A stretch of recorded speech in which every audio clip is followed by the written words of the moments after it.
प्रिय विद्यार्थियों, एक बार फिर से स्वागत है अपनी ऑनलाइन बायोलॉजी क्लासेज में। मैं भारत सैनी आपका स्वागत करता हूं।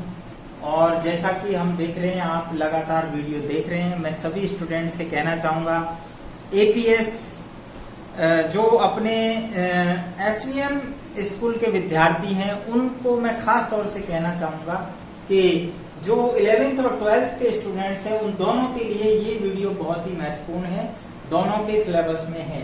तो आज हम पीयूष ग्रंथि स्टार्ट करेंगे।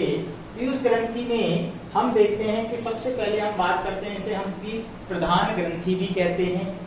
प्रधान ग्रंथि अर्थात मास्टर ग्लैंड्स, यह अन्य ग्रंथियों पर नियंत्रण करती है, इसलिए इसे हम प्रधान ग्रंथि कहते हैं। जैसा आप जानते हैं कि पीयूष ग्रंथि अन्य ग्रंथियों पर कंट्रोल करती है, इसलिए हम इसे प्रधान ग्रंथि भी कहते हैं।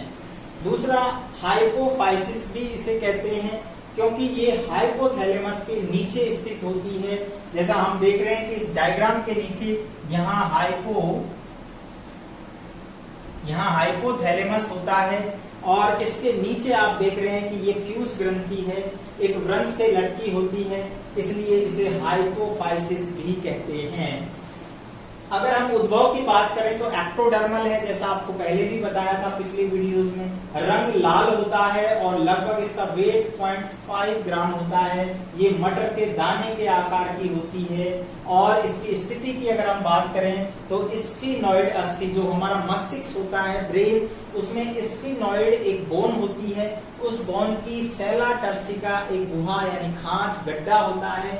उस गुहा में ये एक व्रंत से, जिसे स्फंडिबुलम व्रंत कहते हैं, इन फंडिबुलम व्रंत से हाइपोथैलेमस से लटकी होती है। आप देख रहे हैं हाइपोथैलेमस से जुड़ी हुई, और ये लटकी होती है नीचे एक व्रंत से। अगर हम इसके हार्मोन्स की प्रकृति की बात करें तो जो पीयूष ग्रंथि है, उसके हार्मोन्स की प्रकृति प्रोटीन व ग्लाइकोप्रोटीन प्रकृति के होते हैं। यहाँ हम देख रहे हैं कि जो पीयूष ग्रंथि है उसका डायग्राम दिखाया गया है, यहाँ ऊपर लिखा है डायग्राम, नीचे हमने ये जो पीयूष ग्रंथि है उसके जो है भागों के नाम लिखे हैं। हम देख रहे हैं कि पीयूष ग्रंथि की जो संरचना है वो मटर के दाने के साइज की लग रही है। आप देख रहे हैं चित्र में एक व्रंत है ऊपर, उससे ये जुड़ी हुई है हाइपोथैलेमस से नीचे, और यहाँ पर दो भाग होते हैं जिसको हम कहते हैं पश्चपाली और अग्रपाली। पश्चपाली को हम न्यूरो हाइपोफाइसिस कहते हैं, जबकि अग्रपाली को हम एडिनो हाइपोफाइसिस कहते हैं। पश्चपाली का भाग लगभग 25% होता है पूरी ग्लैंड्स का, जबकि अग्रपाली 75% यानी 75% भाग को ऑक्यूपाई करती है। तो बड़ा भाग यहाँ पर अग्रपाली है, एडिनो हाइपोफाइसिस। यदि हम बात करें, प्रत्येक भाग 3-3 भागों से बना है। यहाँ हम बात करें तो पश्चपाली में 3 भाग हैं। आप देख रहे हैं मध्य इमिनेंस, जो कि ऊपर फूला हुआ भाग है, हाइपोथैलेमस के ये नीचे होता है आधार पर। दूसरा भाग है इनफंडिबुलम व्रंत या पीयूष व्रंतक कहते हैं।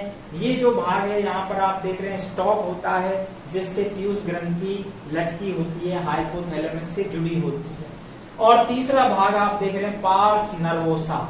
पार्स नर्वोसा जो भाग है वो काफी बड़ा भाग है, फूला हुआ भाग है, और ये भाग क्या करता है, ये संग्राहक ग्रंथि यानी एक प्रकार से स्टोरेज ग्लैंड की तरह कार्य करता है।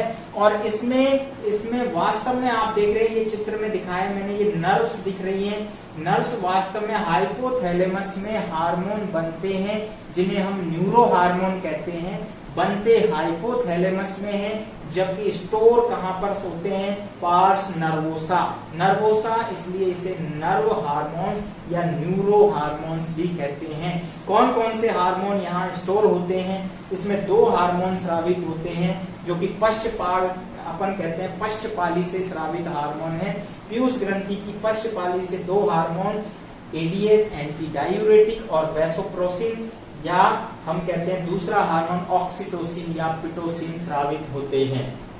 तो ये ध्यान रखना, हाइपोथैलेमस में बनते हैं और स्टोर कहाँ होते हैं, पश्चपाली के अंदर, पीयूष ग्रंथि की पश्चपाली से, और यहाँ से रिलीज होते हैं। राइट, तो ये एक प्रकार से संग्राहक का काम करिए, संचय का काम करिए। नेक्स्ट हम बात करते हैं अग्रपाली के जो भाग हैं वो भी 3 है। पार्स ट्यूबरेलिस जो कि ऊपर का भाग है, यहाँ ये भी फूला हुआ है और ये हाइपोथैलेमस के नीचे होता है। इसी प्रकार यहाँ आप देख रहे हैं मध्य में एक पतली झिल्ली के समान भाग होता है जिसको पार्स इंटरमीडिया कहते हैं। नीचे सबसे फूला हुआ बड़ा भाग जो है वो पार्स डिस्टेलिस कहलाता है। क्योंकि ये दूर है इससे व्रंश से, इसलिए इसे पार्स डिस्टेलिस नाम देते हैं।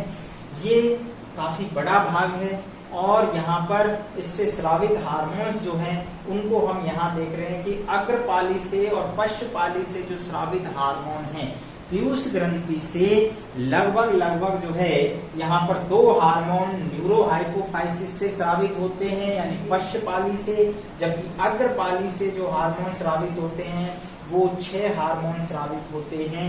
आप देख रहे हैं यहाँ पर GH यानी ग्रोथ हार्मोन जिसे वृद्धि हार्मोन कहते हैं, TSS thyroid stimulating hormone, ACTH adrenocorticotropic hormone, FSH follicle stimulating hormone, LH luteinizing hormone, prolactin hormone, PRL and MSH melanocyte stimulating hormone. MSH hormone जो है वो पार्स इंटरमीडिया से स्रावित होता है। तो यहाँ हमने देखा कि पीयूष ग्रंथि की जो बनावट है वो किस प्रकार है और कौन कौन से भाग हैं, अग्रपाली और पश्चपाली और उनसे स्रावित हार्मोन और पीयूष ग्रंथि की जो है सिचुएशन, उसका आकार, ये सब हमने देखा। इसके बाद हम लेते हैं कि अग्रपाली से स्रावित हार्मोन कौन कौन से हैं। तो शुरुआत करते हैं अग्रपाली से स्रावित हार्मोन। पीयूष ग्रंथि की अग्रपाली से स्रावित हार्मोन की बात कर रहे थे तो हमने देखा कि लगभग 7 हार्मोन स्रावित हो रहे थे। उसमें से स्टार्ट करते हैं, पहले हार्मोन की हम बात करते हैं। यहाँ पर हमने पहला हार्मोन लिया है और पहला हार्मोन है GH अर्थात वृद्धि हार्मोन। इसी को STH अर्थात सोमेटोस्टेटिन हार्मोन कहते हैं। सोमेटोस्टेटिन हार्मोन ये हमारे शरीर की कायिक वृद्धि से संबंधित होता है, जो शरीर की ग्रोथ यानी उसकी वृद्धि को बढ़ाता है। यहाँ हम देख रहे हैं यह वृद्धि से संबंधित हार्मोन है। हमें इतना याद रखना है ये वृद्धि से संबंधित हार्मोन है जिसे हम वृद्धि हार्मोन कहते हैं। यह शरीर के ऊतकों में वृद्धि को प्रेरित करता है यानी मोटिवेट करता है और ग्रोथ को बढ़ाता है। क्लियर। अब बात आती है यहाँ हम जो जितने भी ग्रंथियां पढ़ेंगे उसमें ग्रंथि से स्रावित हार्मोन के 2 प्रभाव हम पढ़ेंगे। एक कम स्राव से होने वाले प्रभाव और दूसरा अधिक स्राव से होने वाले प्रभाव। दोनों से संबंधित क्वेश्चंस पूछे जाते हैं तो ये बहुत महत्वपूर्ण है, जो इसकी एक प्रकार से फिजियोलॉजी से संबंधित है कि हार्मोन्स की जो हार्मोन्स का प्रभाव है वो किस प्रकार हमारे शरीर पर पड़ता है। तो हम यहाँ पर ले रहे हैं अल्प स्राव से होने वाले प्रभाव यानी ग्रोथ हार्मोन के अल्प स्राव से होने वाले प्रभाव, जिसे हम हाइपोसिक्रेशन भी कहते हैं। इसे हम हाइपोसिक्रेशन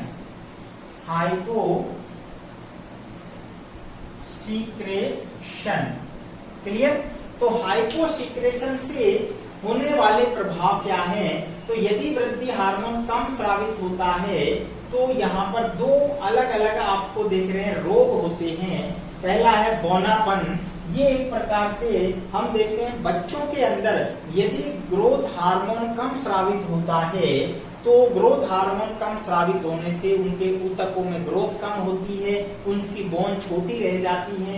उसका परिणाम ये होता है उनकी ऊंचाई कम रह जाती है और ऐसे लोग जो हैं सामान्य से बहुत कम कद के रह जाते हैं, जिन्हें हम सामान्यतः बौना कहते हैं। और जो बौनापन होता है लोगों के अंदर, बौने लोगों को जो जैसे आपने देखा होगा सर्कस में होते हैं और वो एंजॉय करते हैं। सर्कस में जो बौने लोग होते हैं उनको हम मिजेट्स के नाम से भी जानते हैं, मिजेट्स। तो यहाँ से ये टर्म्स आपको ध्यान रखनी है, मिजेट्स क्या होते हैं, तो बौने लोगों को मिजेट्स कहते हैं। नेक्स्ट है साइमंड का रोग। ये वैज्ञानिक के नाम से साइमंड ने बताया था, साइमंड या सीमंड। तो यह वयस्कों में होता है। यदि वयस्कों में वृद्धि हार्मोन अल्पस्रावित होता है तो उससे दुबलापन आ जाता है, यानी ग्रोथ तो हो गई, यानी लंबाई तो बढ़ गई, लेकिन क्या हुआ कि पतलापन, शरीर के अंदर दुबलापन रहेगा, कमजोरी रहेगी, थिन रहेगा शरीर। उससे क्या होगा कि शरीर में जो है समय से पहले बुढ़ापा आ जाता है, जरा अवस्था जल्दी आ जाती है, व्यक्ति समय से पहले वृद्ध अवस्था में दिखने लगता है। नेक्स्ट हम बात करते हैं ग्रोथ हार्मोन के अति स्राव से होने वाले। अभी हमने पढ़ा कम स्राव से होने वाले रोग। यदि वृद्धि हार्मोन ज्यादा सीक्रेट हो जाए, यानी दोनों ही बात ज्यादा सीक्रेट हो तो उसे हम कहते हैं हाइपर, ये hyper secretion, hyper secretion, hyper secretion. तो हाइपर सीक्रेशन से क्या होगा, यहाँ भी दो अलग अलग प्रभाव आपको दिख रहे हैं, जिन्हें हम एक प्रकार से रोग कहते हैं, अति स्राव से होने वाले रोग। तो पहला है महाकायता, जिसे जाइजेंटम कहते हैं, जाइजेंटम। तो यहाँ महाकायता का अर्थ है जब तेजी से ग्रोथ होती है, क्योंकि वृद्धि हार्मोन तेज सीक्रेट हो रहा है, ज्यादा बन रहा है, तो ऐसे में वृद्धि तेज होगी, यानी शरीर की ग्रोथ बढ़ेगी, और उससे क्या होगा कि लंबाई भी असामान्य रूप से बढ़ती है। कारण क्या है कि उसमें जब तेजी से वृद्धि होती है तो व्यक्ति की लंबाई सामान्य से, भाई सामान्य लंबाई हम कितनी मानते हैं, 5 फीट, 5.5 फीट, मैक्सिमम 6 फीट, लेकिन यहाँ आप देख रहे हैं कि 7 से 8 फीट अगर लंबाई होती है तो वो असामान्य मानी जाती है, दिस इज एबनॉर्मल हाइट। तो ऐसे व्यक्ति को हम महाकायता कहते हैं, महाकाय, राइट, जैसे महामानव होते हैं, राइट। आगे हम बात करते हैं, दूसरा है अग्रअतिकायता, अग्रअतिकायता, एक्रोमीगेली। बहुत इंपॉर्टेंट टर्म्स हैं, बहुत बार क्वेश्चंस पूछे जाते हैं नीट एग्जाम में यहाँ से, तो याद रखना। अग्रअतिकायता, दोनों में थोड़ा सा अंतर है, यहाँ महाकायता, ये अग्रअतिकायता। इसमें क्या अंतर है, ये वयस्क अवस्था में होती है, अर्थात एडल्ट एज के बाद जब ग्रोथ कंप्लीट हो जाती है तो आगे क्या होता है, जो आगे की ग्रोथ होती है, हम कहते हैं जो बोन्स हैं वो क्या होती है, बहुत तेजी से ग्रोथ करती है, यानी जो लंबी बोन्स होती है हमारे शरीर में, जैसे आप देख रहे हैं ह्यूमरस है, फीमर है, ये बहुत तेजी से ग्रोथ करती है। तो तेज वृद्धि के कारण अस्थियां, लंबी अस्थियां तेजी से बढ़ती हैं। उसका परिणाम क्या होता है कि व्यक्ति का शरीर बेडोल और क्रूप दिखने लगता है। साथ ही साथ सबसे इम्पोर्टेंट यहाँ पर जो पहचानने वाला जो लक्षण है वो है चेहरे की जो जबड़े की जो बोन है वो निचले वाले जबड़े की ज्यादा ग्रोथ कर जाती है, उससे चेहरा गोरिल्ला के समान दिखता है। व्यक्ति का चेहरा आप सोचिए गोरिल्ला के समान दिखने लगता है। तो ये एक बेडोल स्थिति है व्यक्ति के लिए, उसके यानी एक प्रकार से उसके चेहरे के लिए कुरूपता है। और सबसे जो नेक्स्ट इंपॉर्टेंट बात यहाँ ध्यान रखनी है कि कभी कभी क्या होता है, जो मेरुदंड होता है यानी वर्टिब्रल कॉलम जो है वो इतना बड़ा हो जाता है कि उसमें ऐसे झुकाव यानी कुबड़ापन आ जाता है, समझ रहे हो। तो कुबड़ेपन आने से उसको हम कहते हैं कुबड़ापन, दैट इज काइफोसिस। तो ये प्रभाव दिखने लगता है अतिस्राव से, ग्रोथ हार्मोन्स के अतिस्राव से। तो यहाँ दो जो है प्रभाव हम देख रहे हैं अतिस्राव से, महाकायता और अग्रअतिकायता। अल्पस्राव से हमने देखी बौनापन होता है और साइमंड का रोग होता है। ये हमने वृद्धि हार्मोन से होने वाले प्रभाव देखे।